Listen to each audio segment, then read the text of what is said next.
SSC CHSL क्या होता है? एसएससी सीएचएसएल से किस किस डिपार्टमेंट्स में जॉब लगती है, क्या क्या जॉब्स लगती हैं, क्या जॉब प्रोफाइल रहती है, क्या वर्क प्रोफाइल रहती है, क्या काम करना होगा, प्रमोशंस कैसे होंगी, पावर्स क्या रहेंगी, सैलरी कितनी मिलेगी, फिजिकल स्टैंडर्ड, मेडिकल टेस्ट क्या क्या होगा, कितनी हाइट चाहिए, कितनी वेट चाहिए, चश्मा लगा हो या ना लगा हो, गर्ल्स के लिए सूटेबल है या नहीं, पोस्टिंग कहाँ होगी, क्या यूनिफॉर्म मिलती है या नहीं मिलती है, तनख्वाह कितनी मिलेगी, पर्क्स कितने मिलेंगे, गवर्नमेंट की तरफ से क्या क्या फैसिलिटीज मिलेंगी, उन डिपार्टमेंट्स में जाने के बाद आप किस रैंक पर लगे होंगे, आपको एग्जैक्टली काम क्या करना होगा।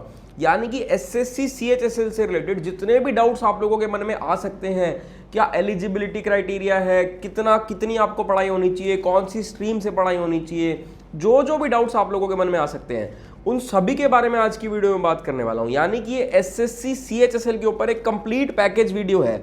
आपको एसएससी सीएचएसएल के बारे में अगर कुछ भी नहीं पता, आप बिल्कुल जीरो हैं, मैं ये मानकर चलूंगा कि आप एसएससी सीएचएसएल वर्ड ही जिंदगी में पहली बार सुन रहे हैं, तो एसएससी सीएचएसएल के बारे में आप लोगों को कंप्लीट डिटेल्स दूंगा। वीडियो कंप्लीट हो जाएगी जब आप पूरी वीडियो देख लोगे तो आपके मन में सीएचएसएल के रिगार्डिंग एक भी डाउट नहीं बचेगा। मैंने अपने एंड से पूरी रिसर्च करके खुद मेरे मन में जो डाउट्स आ सकते थे, जितनी भी चीजें हो सकती थी, जो मेरे पास मैसेजेस आते हैं डाउट्स के लिए, जो कमेंट्स आते हैं वीडियोस पर डाउट्स के लिए, उन सभी को कंपाइल करके एक कंप्लीट पैकेज वीडियो बना दिया और कोशिश करा है कि इसमें कुछ भी ना छोड़ूं। तो ये वीडियो एस्पिरेंट्स के लिए भी इंपॉर्टेंट है और साथ साथ एस्पिरेंट्स के पेरेंट्स के लिए भी इंपॉर्टेंट है, क्योंकि देखो एक जो सरकारी नौकरी का एस्पिरेंट होता है ना, उसके पेरेंट्स भी उतने ही इन्वॉल्व होते हैं उसके साथ, वो भी उसकी उतनी हेल्प कर रहे होते हैं। जब मैं खुद प्रिपरेशन कर रहा होता था तो मेरे फादर मुझे बहुत सपोर्ट करते थे, तो ऐसे ही मुझे लगता है कि आप मतलब एज अ पेरेंट आपको अपने सभी बच्चों को, जो भी एस्पिरेंट है सरकारी नौकरी के, उनको सपोर्ट करना चाहिए। और ये वीडियो कंप्लीट देखना, एस्पिरेंट्स भी और उनके पेरेंट्स भी, ताकि सीएचएसएल के रिगार्डिंग कोई भी डाउट ना रह जाए। आपको आगे जीवन में कभी किसी से कुछ पूछना ही नहीं पड़ेगा। देखो मेरे पास इतने कॉल्स आते हैं, जो मेरे नोन लोग हैं, जो अननोन हैं, उनके मैसेजेस आते हैं इंस्टाग्राम पर, कमेंट्स आते हैं यूट्यूब पर। तो मैंने ये वीडियो इसलिए बनाई है कि आप लोगों को किसी और से पूछना ही ना पड़े, क्योंकि कई बार क्या होता है कि कहीं से आपको प्रॉपर गाइडेंस मिल रही है, हो सकता है कहीं से कुछ प्रॉपर गाइडेंस ना भी मिल रही हो। तो मैं एक प्रॉपर तरीके से एक चीज डिस्कस करी है, ताकि आपको कभी किसी से कुछ ना पूछना पड़े इसके बारे में। एसएससी सीएचएसएल से ना सीबीआई, जीएसटी, इनकम टैक्स, इस टाइप की सेंट्रल गवर्नमेंट्स की और एजेंसीज और सरकारी डिपार्टमेंट्स, इन सब डिपार्टमेंट्स में नौकरियां लगती है। तो वीडियो को पूरा एंड तक देखते चलो। सिर्फ अगर आप 12th पास हो और सिर्फ 12th पास होने के बाद आपको सीबीआई, जीएसटी, इनकम टैक्स जैसे शानदार डिपार्टमेंट्स में नौकरी चाहिए ना, तो सीएचएसएल ही आप लोगों के लिए पेपर है। वहीं ग्रेजुएशन के लिए सीजीएल होता है। जो लोग मुझे नहीं जानते, मेरा नाम निशांत कपूर है। मैंने अपने फर्स्ट अटेम्प्ट में ही एसएससी सीजीएल को क्रैक किया था, जो ग्रेजुएशन लेवल वाला पेपर होता है। सीएचएसएल 12th लेवल वाला होता है। फर्स्ट राउंड में सीजीएल को क्रैक करके जो मेरी फर्स्ट प्रेफरेंस थी, जो मेरा एम था, जो नौकरी मुझे चाहिए थी मेरी होम पोस्टिंग में, वो नौकरी मुझे मिल गई थी। और जो मेरे बड़े भाई हैं, वही मेरे गुरुजी हैं, उनसे ही मैं पढ़ा, उन्होंने ही मुझे पढ़ाया, उन्होंने ही मुझे गाइड किया। उनकी गाइडेंस में रहकर ही मैं ये सब कुछ कर पाया। और उनका भी बता दूं, उन्होंने भी अपने फर्स्ट अटेम्प्ट में ही सीजीएल को क्रैक करके, जो उनका एम था, जो उनकी फर्स्ट प्रेफरेंस थी, वही नौकरी उनको भी होम पोस्टिंग में मिली।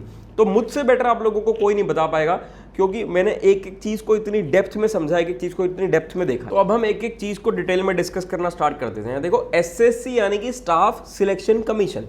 एसएससी बहुत सारे अलग अलग एग्जाम्स कंडक्ट करवाता है, अलग अलग लेवल के। कुछ 10th बेस्ड होते हैं, कुछ 12th बेस्ड होते हैं, कुछ ग्रेजुएशन बेस्ड होते हैं। जैसे कि सीजीएल तो सबसे ज्यादा डिमांड में रहने वाली नौकरी है। सीजीएल हो गया, सीपीओ, स्टेनो, सीएचएसएल जिसके बारे में आज डिस्कस कर रहे हैं, एमटीएस, हवलदार, इस टाइप के बहुत सारे शानदार अलग अलग एग्जाम्स कंडक्ट करवाता है एसएससी। बट आज की वीडियो सीएचएसएल के ऊपर है, तो हम सीएचएसएल के बारे में ही एक एक चीज डिस्कस करेंगे। देखो यूपीएससी के बारे में आप सब लोगों ने सुना होगा, union public service commission. UPSC से आप लोग आईएएस, आईपीएस, आईआरएस इस टाइप की नौकरियों पर लगते हैं, और वो मेरे हिसाब से इंडिया की सबसे शानदार और सबसे बेहतरीन नौकरियां होती है। उनसे बढ़िया हिंदुस्तान में कोई नौकरी है। उसके बाद मेरे हिसाब से सीजीएल की नौकरियां आती हैं, क्योंकि आप किसी भी अच्छे सेंट्रल गवर्नमेंट डिपार्टमेंट में चले जाओगे, सरकारी महकमे में चले जाओगे, वहां आप देखोगे जो टॉप बॉसेस मिलेंगे आपको, जो हायरार्की मिलेगी, वो यूपीएससी से आए हुए लोग आपको मिलेंगे।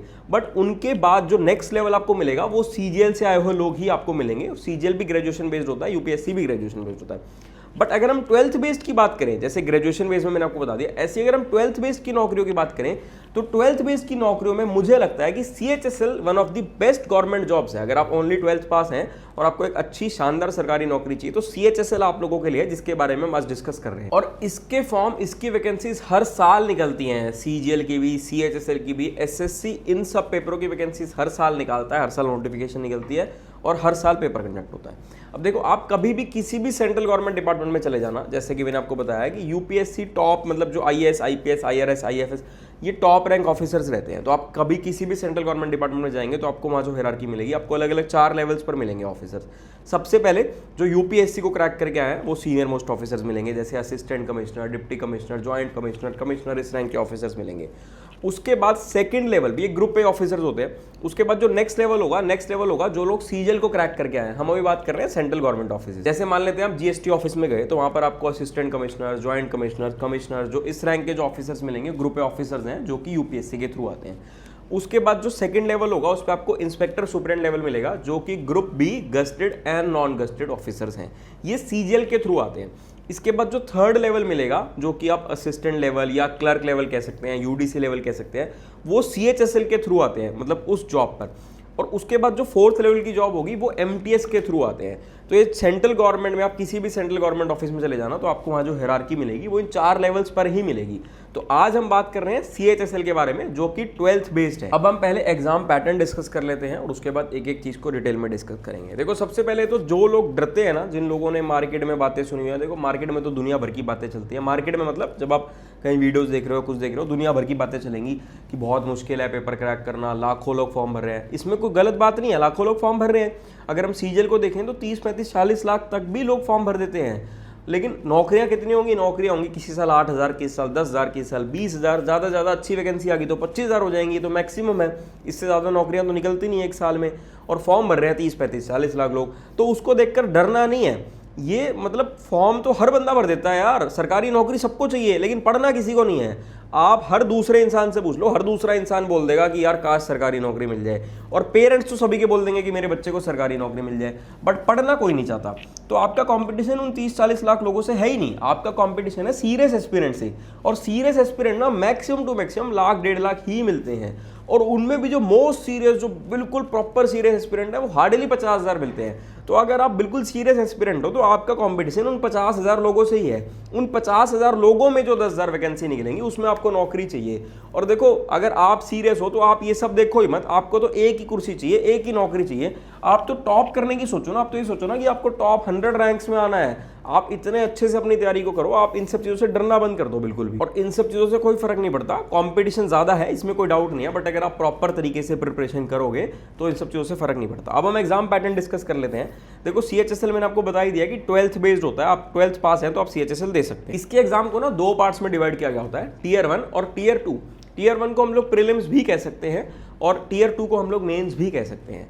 टीयर 1 क्वालिफाइंग इन नेचर होता है, टीयर 2 मेरिट बेस्ड होता है। यानी कि जो लोग टीयर 1 को क्वालिफाई करेंगे, टीयर 1 की कट ऑफ निकल जाती है अलग अलग कैटेगरीज के लिए। जनरल कैटेगरी के लिए अलग कट ऑफ, ओबीसी के लिए अलग, एससी के लिए अलग, एसटी के लिए अलग, जो भी कट ऑफ निकलेगी अगर आप उसको क्लियर करोगे, उससे ज़्यादा आपके मार्क्स होंगे तो आप टीयर 1 को क्वालिफाई कर जाएंगे और तभी आप लोग टीयर 2 दे पाएंगे। टीयर 2 मेरिट बेस्ड होता है। टीयर 2 के जितने मार्क्स हैं उसके मार्क्स के बेसिस पर मेरिट बनेगी, यानी कि एक्चुअल कंपटीशन वो है, वहाँ मेरिट बनेगी, उन मार्क्स के बेसिस पर रैंक बनेगी और डिसाइड होगा कि आपको कौन सी नौकरी मिलने वाली है, क्योंकि बहुत सारे अलग अलग डिपार्टमेंट्स हैं, बहुत सारी नौकरियां हैं। अब देखो, टीयर 1 और टीयर 2 में वही 4 सेम ही सेक्शंस आते हैं, मैथ्स, रीजनिंग, इंग्लिश और जीके। वही टीयर 1 में आ रहा है, वही टीयर 2 में आ रहा है। तो कोई बहुत ज़्यादा डिफरेंस होता नहीं है टीयर 1 और टीयर 2 में। डिफरेंस रहता है सिर्फ लेवल का, और लेवल का भी कोई बहुत ज़्यादा ऐसा नहीं कि मेजर डिफरेंस आ जाएगा। लेवल का डिफरेंस कैसे रहेगा? मान लो मैथ्स का सवाल है कोई, उसमें टीयर 1 में एक ऐसा सवाल आया जिसमें आपका एक सवाल में एक ही कॉन्सेप्ट यूज हो रहा है, फॉर एग्जाम्पल परसेंटेज चैप्टर का। वही मान लेते हैं टीयर 2 में हो सकता है कोई ऐसा सवाल आ जाए जिसमें एक ही सवाल में 2 अलग अलग चैप्टर्स के कॉन्सेप्ट यूज हो जाए, परसेंटेज का भी यूज हो जाए, टाइम एंड वर्क का भी यूज हो जाए। तो कोई बहुत ज़्यादा मेजर डिफरेंस नहीं होता। हमारी तैयारी काफ़ी हद तक दोनों की सेम रहती है, सिमिलर रहती है। थोड़े बहुत माइनर चेंजेस तो होंगे ही। देखो, जब लेवल का डिफरेंस है, टीयर 1 है, टीयर 2 है, तो माइनर डिफरेंस मिलेंगे, बट मेजर कोई ऐसा डिफरेंस देखने को नहीं मिलेगा। तो जो आपका टीयर 1 है, टीयर 1 में जो 4 सेक्शंस आ रहे हैं, मैथ्स, रीजनिंग, इंग्लिश और जीके, चारों सेक्शंस में से 25-25 सवाल आ रहे हैं और हर सवाल 2-2 नंबर का है, यानी कि हर सेक्शन 50-50 नंबर का हो गया। टोटल पेपर में 100 सवाल आ गए और टोटल पेपर 200 नंबर का हो गया। ये आपका 1 घंटे का पेपर होगा, प्लस 2 मार्क्स मिलेंगे हर सवाल सही होने पर, क्योंकि 2 नंबर का सवाल है। अगर नेगेटिव मार्किंग है, अगर सवाल गलत हो जाता है, मान लो कोई सवाल करा और वो गलत हो गया, तो -0.5 हो जाएंगे, यानी कि जो 2 नंबर मिलने थे वो तो मिलेंगे ही नहीं, साथ में -0.5 मार्क्स हो जाएंगे, 0.5 मार्क्स आपके डिडक्ट हो जाएंगे। तो अगर आप सवाल को स्किप कर देते हो तो ना कोई नंबर मिलेंगे, ना कोई नंबर कटेंगे, कोई दिक्कत वाली बात नहीं है। तो देखो कट ऑफ हर साल अलग होती है, बट फिर भी मैं ये मानकर चलूंगा कि अगर आप सीरियस एस्पिरेंट हैं तो आप मानकर चलो कि 200 में से 160 नंबर का टारगेट बनाकर चलो।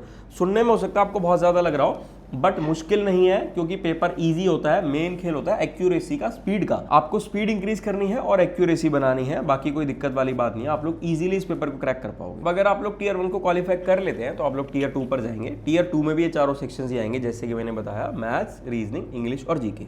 इसमें मैथ्स और रीजनिंग के लिए 1 घंटा मिलेगा, इंग्लिश और जीके के लिए भी 1 घंटा मिलेगा, यानी कि टोटल 2 घंटे। मैथ्स और रीजनिंग में से 30-30 सवाल आते हैं और हर सवाल 3-3 नंबर का होता है। इंग्लिश और जीके में अगर बात करें तो इंग्लिश में 40 सवाल आते हैं, जीके में 20 सवाल आते हैं। हर सवाल 3-3 नंबर का है।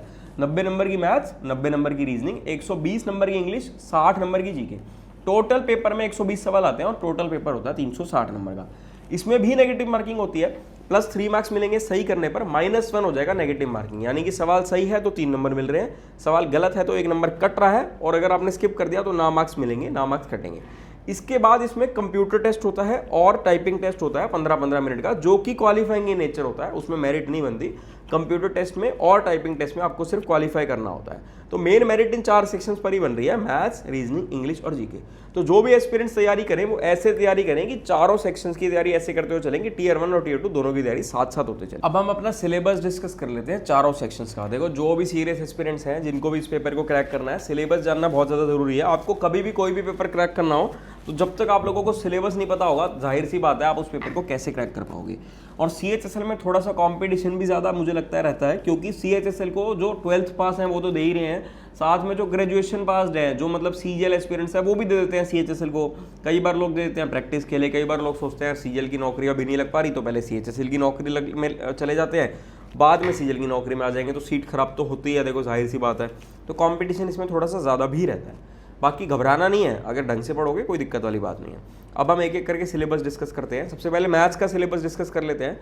आपको स्क्रीन पर मैथ्स के सारे इंपॉर्टेंट चैप्टर्स दिख रहे होंगे। इससे बाहर मैथ्स का कोई ऐसा इंपॉर्टेंट चैप्टर है नहीं। अब एक चैप्टर को तोड़कर तो 4 चैप्टर बनाना चाहो तो बना ही सकते हो, बट जो मेजर चैप्टर्स हैं वो ये हैं। और जब आप तैयारी करोगे तो कोशिश करना कि इसी सीक्वेंस में ही पढ़ो। मैथ्स के बाद अगर इंग्लिश की बात करें, वैसे चारों सेक्शंस ही इंपॉर्टेंट हैं, बट इंग्लिश मोस्ट इंपॉर्टेंट इसलिए हो जाता है क्योंकि इंग्लिश की वेटेज सबसे ज़्यादा है टीयर 2 में। इंग्लिश को 3 पार्ट्स में डिवाइड किया गया होता है, वोकैबुलरी में, रीडिंग कॉम्प्रिहेंशन में और ग्रामर में। अब इसमें भी देखो तीनों की ही वेटेज लगभग बराबर सी होती है, मतलब जो पेपर आता है लगभग तीनों से ही बराबर सी चीज़ें आती हैं। तो वोकैबुलरी का तो क्या ही सिलेबस आपको बताऊं, रीडिंग कॉम्प्रिहेंशन का भी आपको क्या ही सिलेबस बताऊं। उसमें क्लोज टेस्ट आता है, जम्बल्ड PQRS आते हैं, पैसेज आते हैं, चीज़ें वही हैं जो हमने बचपन से लेकर 10th तक पढ़ी हैं। 11th-12th में जो पढ़ा है वो भी नहीं आता पेपर में, सिर्फ जो 10th तक पढ़ा होता है ना वही सब आता है इन कॉम्पिटिटिव एग्जाम्स में। ग्रामर का सिलेबस आपको बता देता हूँ। स्क्रीन पर आपको जो चैप्टर्स दिख रहे हैं वो इंग्लिश के ग्रामर के मेजर चैप्टर्स हैं। जैसा मैंने बताया, एक चैप्टर को तोड़कर तो 4 चैप्टर बना ही सकते हो, बट जो मेजर इंपॉर्टेंट चैप्टर्स हैं वो यही हैं। अब इसके बाद अगर रीजनिंग के सिलेबस की बात करें तो उसके भी इंपॉर्टेंट चैप्टर्स आपको स्क्रीन पर दिख ही रहे होंगे। ये सारे इंपॉर्टेंट चैप्टर्स हैं आपके रीजनिंग के। सिलेबस मैं आप लोगों को बता रहा हूँ क्योंकि सिलेबस जानना बहुत ज़्यादा ज़रूरी है आप लोगों के लिए। इसके बाद अगर जीके की बात करें, देखो जीके बहुत ज़्यादा वास्ट है। जीके एक नेवर एंडिंग प्रोसेस है। जीके की जब आप तैयारी करने बैठोगे तो ऐसा नहीं है कि कुछ फिक्स नहीं है कि इतना पढ़ लिया तो कंप्लीट हो गया। मैथ्स में, रीजनिंग में, इंग्लिश में चीज़ें फिक्स हैं कि ये चीज़ें अगर आपने पढ़ ली तो आप बहुत अच्छा स्कोर कर पाओगे, बट वो चीज़ जीके में नहीं है। जीके एक किस्म से गैम्बल भी है। ज़रूरी नहीं है कि आप इतना पढ़कर स्कोर कर ही पाओगे। हो सकता है कि मतलब आप बहुत ज़्यादा पढ़ के जाओ, मान लो आपने बहुत ज़्यादा पढ़ लिया, हो सकता है उससे अलग कुछ आ जाए। वही हो सकता है किसी दूसरे इंसान ने एक लिमिटेड रिसोर्सेज से लिमिटेड चीज़ें पढ़ी और वहीं से सवाल आ गए। तो जीके को स्मार्ट वे में पढ़ना है। बाकी जो मेरी स्ट्रैटेजी की, प्रिपरेशन स्ट्रैटेजी की पढ़ने वाली वीडियोज़ हैं वो मेरे चैनल पर हैं ही, आप लोग जाकर देख सकते हो। कपूर गुरुकुल यूट्यूब चैनल पर आपको मिल जाएंगी वीडियोस। अब हम जॉब्स की बात कर लेते हैं कि CHSL के थ्रू किन किन डिपार्टमेंट्स में क्या क्या जॉब लगती हैं। देखो डिपार्टमेंट्स तो बहुत सारे हैं, ऑलमोस्ट सेंट्रल गवर्नमेंट के जितने भी डिपार्टमेंट्स हैं उन सभी डिपार्टमेंट्स में नौकरियां लगती हैं। जैसे CGL में ऑलमोस्ट सभी डिपार्टमेंट्स में नौकरियां लगती हैं, ऐसे CHSL में भी लगती हैं। जैसे कि CBI, GST, income tax ministry, ऐसे बहुत सारे डिपार्टमेंट में लगती हैं। बट अगर जॉब्स की बात कर लें तो ऐसी 3 मेजर नौकरियां हैं जो आपकी CHSL के थ्रू लगती हैं। वो 3 मेजर नौकरियां हैं LDC, JSA और डाटा एंट्री ऑपरेटर। LDC यानी कि लोअर डिवीजन क्लर्क, JSA यानी कि जूनियर सेक्रेटेरिएट असिस्टेंट, और डाटा एंट्री ऑपरेटर, तो डाटा एंट्री ऑपरेटर मैंने आप लोगों को बता ही दिया। अब हम जॉब्स की बात कर लेते हैं कि CHSL के थ्रू किन डिपार्टमेंट्स में क्या क्या जॉब लगती है। देखो डिपार्टमेंट्स तो ऑलमोस्ट सेंट्रल गवर्नमेंट के सभी डिपार्टमेंट्स में ही जॉब लगती हैं। जैसे CGL में ऑलमोस्ट सेंट्रल गवर्नमेंट के हर डिपार्टमेंट में नौकरी लगती है, ऐसे ही CHSL में भी। बाकी वैकेंसीज पर भी डिपेंड करता है, हर साल किसी साल हो सकता है किसी पर्टिकुलर डिपार्टमेंट में वैकेंसी ना भी हो। जैसे for example CBI, GST, income tax, इस टाइप के डिपार्टमेंट्स में नौकरियां लगती हैं, बट लेवल का डिफरेंस रहता है। CGL क्योंकि ग्रेजुएशन लेवल है, CHSL 12th लेवल है। अब नौकरियां क्या लगती हैं, CHSL के थ्रू मेजर 3 नौकरियां लगती हैं, एक LDC, एक JSA और एक डाटा एंट्री ऑपरेटर। LDC यानी कि लोअर डिवीजन क्लर्क, JSA यानी कि जूनियर सेक्रेटेरिएट असिस्टेंट और डाटा एंट्री ऑपरेटर। मेजर ये नौकरियां हैं जो CHSL के थ्रू लगती हैं। बहुत सारे लोग ना मुझसे टाइपिंग के बारे में भी पूछते हैं, तो टाइपिंग के बारे में भी हम आगे डिटेल में भी डिस्कस करेंगे, बट अभी मैं आपको एक अगर ब्रीफ में बता दूं तो LDC और JSA के लिए जो टाइपिंग टेस्ट होता है वो बिल्कुल बेसिक होता है, कोई बहुत ज़्यादा मुश्किल नहीं होता। बट डाटा एंट्री ऑपरेटर के लिए जो टाइपिंग टेस्ट होता है वो थोड़ा सा कंपैरेटिवली डिफिकल्ट होता है, क्योंकि डाटा एंट्री ऑपरेटर जैसे आपको नाम से ही पता चल रहा है तो उसको टाइपिंग चाहिए। बाकी आगे की वीडियो में बताऊंगा। और ये सब ना इन्फॉर्मेटिव वीडियोज़ मैं अपने इंस्टाग्राम पर भी शेयर करता हूँ, तो जिन्होंने मुझे अभी तक इंस्टाग्राम पर फॉलो नहीं किया वो लोग फॉलो करना चाहें तो कर सकते हैं। आपको गवर्नमेंट जॉब से रिलेटेड इन्फॉर्मेटिव सारी वीडियोज़ मिल जाएगी।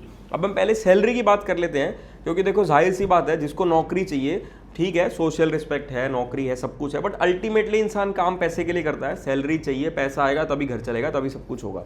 तो LDC और JSA जो है ये 1900 ग्रेड पे की नौकरियां हैं, यानी कि इनकी जो इनिशियल सैलरी होगी वो लगभग 36-37 हज़ार 38 हज़ार के आसपास आपकी इनिशियल सैलरी बनेगी। डिपेंड करता है अलग अलग सिटीज़ के ऊपर भी।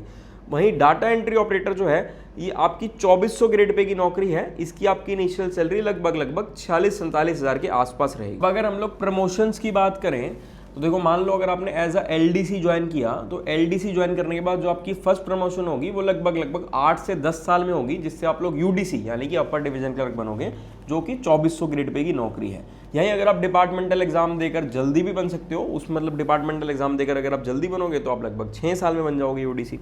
इसके बाद जो आपकी सेकंड प्रमोशन होगी, सेकंड प्रमोशन में लगभग 10-12 साल और लग जाएंगे, उससे आप लोग ASO यानी कि असिस्टेंट सेक्शन ऑफिसर लगेंगे, जो कि ग्रुप B की नॉन गेस्टेड पोस्ट होती है और जिसका 4600 ग्रेड पे होता है।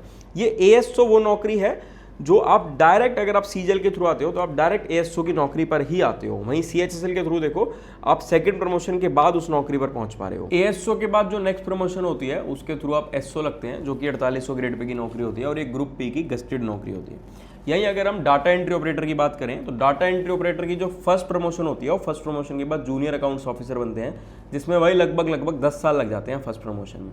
और जूनियर अकाउंट्स ऑफिसर के बाद जो सेकंड आपकी प्रमोशन होगी, मतलब उसके बाद जो आपकी प्रमोशन होगी, उससे आप असिस्टेंट अकाउंट ऑफिसर बनते हैं, उसमें भी लगभग 10 साल लग जाते हैं प्रमोशन होने में। वहीं डिपार्टमेंटल एग्जाम देकर आप लोग थोड़ा सा जल्दी 5-6 साल में भी लग सकते हो। इसके बाद नेक्स्ट प्रमोशन से आप लोग बनते हैं अकाउंट्स ऑफिसर। इसमें सैलरी तो काफ़ी इंक्रीज होती है, साथ में आपको बहुत पर्क्स भी आपके बहुत इंक्रीज हो जाते हैं। देखो, गवर्नमेंट जॉब्स के बहुत सारे बेनिफिट्स हैं, आपको सोशल रिस्पेक्ट भी है, सैलरी भी है, साथ में पर्क्स और फैसिलिटीज़ जो मिलती है ना वो बहुत शानदार हैं।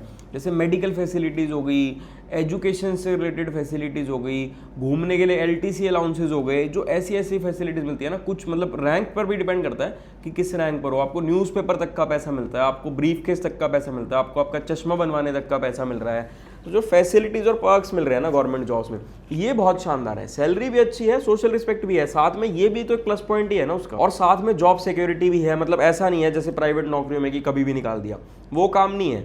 जब तक आपसे ब्लंडर नहीं हो जाता, जब तक बहुत बड़ी कोई ऐसी मेजर गलती नहीं कर देते इंटेंशनली, गलती तो किसी से भी हो जाती है, अनइंटेंशनली हो जाए तो भी छोटी मोटी पनिशमेंट मिलती है, बट इंटेंशनली अगर आपने कोई फ्रॉड कर दिया, कोई ब्लंडर कर दिया, तो एक अलग बात है, जो कि बहुत रेयर केस होते हैं। जाहिर सी बात है, जो इतना पढ़ लिख कर ऐसी नौकरी करेगा वो ऐसा काम करेगा ही नहीं। अब अगर हम इनकी वर्क प्रोफाइल और जॉब प्रोफाइल के बारे में बात करें, यानी कि नौकरियों पर लगकर आपको काम क्या करना होगा, तो देखो ये नौकरियां ना असिस्टेंट लेवल, क्लरिकल लेवल की नौकरियां हैं। तो इसमें एक तो आपको जो ऑफिस का क्लरिकल वर्क होगा वो करना होगा, जैसे एडमिनिस्ट्रेटिव वर्क है उसके अंदर जो क्लरिकल वर्क है वो करना होगा। साथ में जो CGL के थ्रू आए हुए ऑफिसर्स हैं, जैसे इंस्पेक्टर्स हैं, सुपरिटेंडेंट्स हैं, उनको भी असिस्ट करना होगा आपको। तो डिपेंड करता है कि इंटरनली आपकी पोस्टिंग कहाँ पर है। अब उसमें आपको ऑफिस का क्लरिकल वर्क करना है या इनको असिस्ट करना है, या किसी पोस्टिंग में दोनों काम भी करने हैं, दोनों का कॉम्बिनेशन भी होता है। तो अल्टीमेटली मतलब है क्लरिकल वर्क ही, जब तक आपकी प्रमोशंस नहीं हो जाती तब तक यही काम करना है। बट जैसे कि मैंने बताया कि उनको असिस्ट करना है या क्लरिकल वर्क करना है, ये सब डिपेंड करता है। अब फिजिकल और मेडिकल से रिलेटेड जिन लोगों के डाउट रहते हैं कि क्या फिजिकल टेस्ट होता है, क्या मेडिकल टेस्ट होता है, देखो CGL की जो नौकरियां होती है ना, CGL में बहुत सारी ऐसी नौकरियां होती है, इसमें पर्टिकुलर रिक्वायरमेंट्स हैं कि इतनी हाइट चाहिए, इतना वेट चाहिए, ये फिजिकल रिक्वायरमेंट्स हैं, मेडिकल टेस्ट है। बट CHSL की किसी भी नौकरी में एज सच कुछ प्रिस्क्राइब्ड नहीं है, यानी कि एज सच कोई फिजिकल रिक्वायरमेंट नहीं है। बट बेसिक मेडिकल टेस्ट तो होंगे। आप किसी भी सरकारी नौकरी में चले जाओ, कभी भी किसी भी सरकारी नौकरी में लगते हो तो आपके बेसिक मेडिकल टेस्ट तो नौकरियों में होते ही होते हैं, तो वैसे ही CHSL में भी आपके बेसिक मेडिकल टेस्ट होंगे। यानी कि आप एक normal, physically fit, mentally stable इंसान होने चाहिए, आपको कोई ऐसा कोई मेजर बीमारी नहीं होनी चाहिए। बस इतना ही आपके जो मेडिकल टेस्ट होते हैं बेसिक वही होते हैं कि कोई मेजर बीमारी ना हो आप लोगों को। अब हम बात कर लेते हैं कि कब से पढ़ना स्टार्ट करना है और कैसे पढ़ना है। देखो ये तो मैंने आप लोगों को बता ही दिया है कि 12th पास एलिजिबल होते हैं इसके लिए, यानी कि आपको मिनिमम 12th होनी चाहिए तभी आप इसका पेपर दे सकते हो।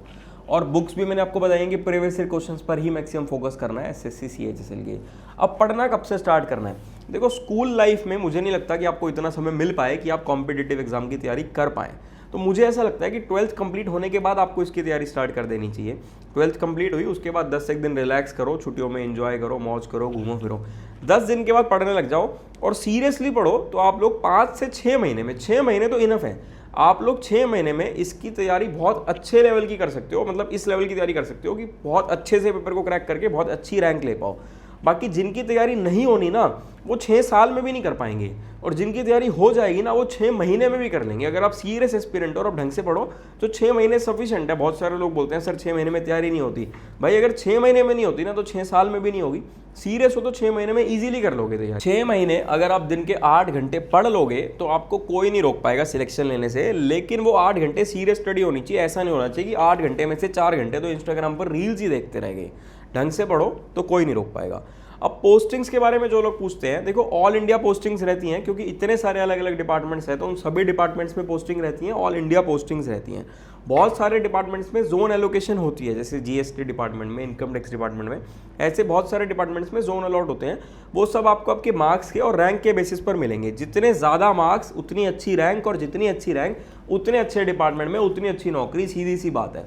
तो आपको मैक्सिमम टू मैक्सिमम मार्क्स लाने हैं। और जो लड़कियां पूछती हैं क्या उनके लिए सूटेबल है नहीं, तो लड़कियों के लिए बहुत अच्छी, बहुत शानदार नौकरियां हैं। चाहे वो CHSL की नौकरियां हो, चाहे वो CGL की नौकरियां हो, दोनों ही नौकरियां बहुत ज़्यादा शानदार हैं।